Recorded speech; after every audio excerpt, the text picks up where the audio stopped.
Akalain mong sobrang dali na lang pala gumawa ngayon ng malunggay pandesal. Yes guys, sobrang dali na lang talaga gumawa ngayon ng malunggay pandesal. Kahit nasa bahay ka pa at walang oven. Dahil kawali lang naman ang gagamitin natin para makapagluto nito. Simpleng-simple lang din ang mga sangkap nito, kaya sure akong lahat kayo ay kayang-kayang gumawa nito. Since malunggay pandesal nga po ang ating gagawin, kaya meron tayo ditong estimated half cup ng malunggay leaves. Meron din tayo dito syempreng half cup ng tubig para ipanghalo at ipangdurog dito sa malunggay. Bali, ilalagay lang natin ang malunggay at tubig dito sa ating blender. Blend lang natin ang malunggay dito hanggang sa madurog na itong maigi. Kung medyo hassle naman po sa inyo ang ginagawa natin pagbiblend ng malunggay, skip nyo na lamang po itong part na ito guys.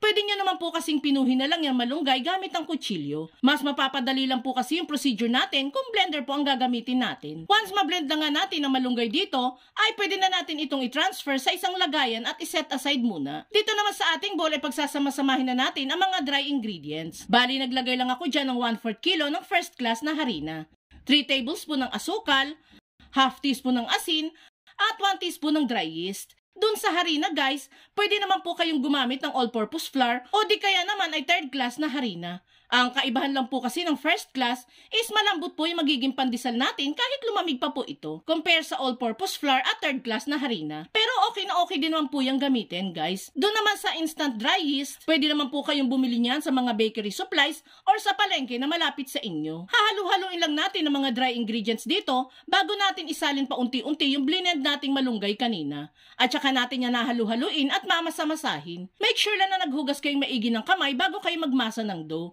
At kung nakaabot ka sa part ng video nating ito, it means na interesado ka sa malunggay pandesal na sinishare natin ngayon. At kung sakali pong magugustuhan mo ito, pwede po bang pusuan mo naman ang video natin? At mag-iwan ka na din po ng comment na, Amazing Malunggay Pandesal! Maraming salamat po! Sa kalagitnaan nga ng pagmamasa dyan, ay nagdagdag pa po ako ng 1/4 cup ng tubig. Medyo dry po kasi yung mixture natin kaya nag-add pa ako ng tubig. Pagkamasa ng saglit ay pwede na nating ilagay ang 1/8 cup lang ng margarine. Then saka bumalik ulit sa pagmamasa hanggang sa humalo ng maigi yung margarine dito. Kung wala naman po kayong margarine, pwede naman po yung cooking oil na lang dito. Dito guys ay lilipat na tayo ng pagmamasahan. Since wala nga po tayong pagmamasahang tulad sa bakery, kaya dito na lang po ako magmamasa sa ating chopping board, which is pwede nyo naman pong gayahin.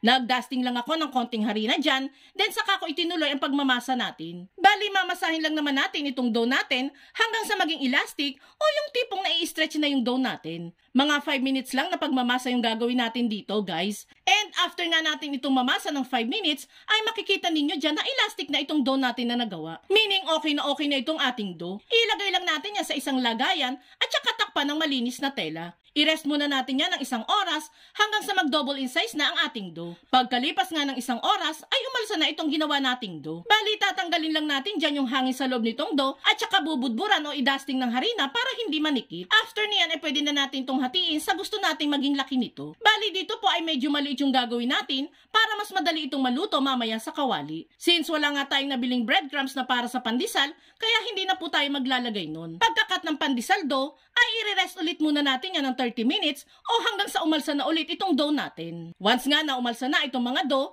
ay pwede na natin yang lutuin sa kawali. Sa pagluluto nitong pandesal, ay dapat po naka-maintain lang tayo sa low heat para hindi po agad masunog itong mga tinapay. Kapag nga uminit na itong kawali, ay pwede na nating ilagay pa isa-isa yung mga pandesal dough. Then sa katakpan hanggang sa maluto yung kabilang side. Bali, lulutuin lang naman natin yan ng 8 to 10 minutes kada side. Kapag naging slightly brown na ang kada side nitong pandesal natin, ay pwede na natin itong hanguin. And there you have it guys, ready to serve na itong super healthy at super dali na malunggay pandesal. O diba guys, sa simpleng sangkap lang at konting effort, makakagawa ka na ng masarap at healthy na pandesal na perfect ipang almusal o merienda ng ating pamilya. Kaya itag mo na ang buong pamilya at barkada mong mahilig sa pandesal at subukan nyo na din gumawa nito.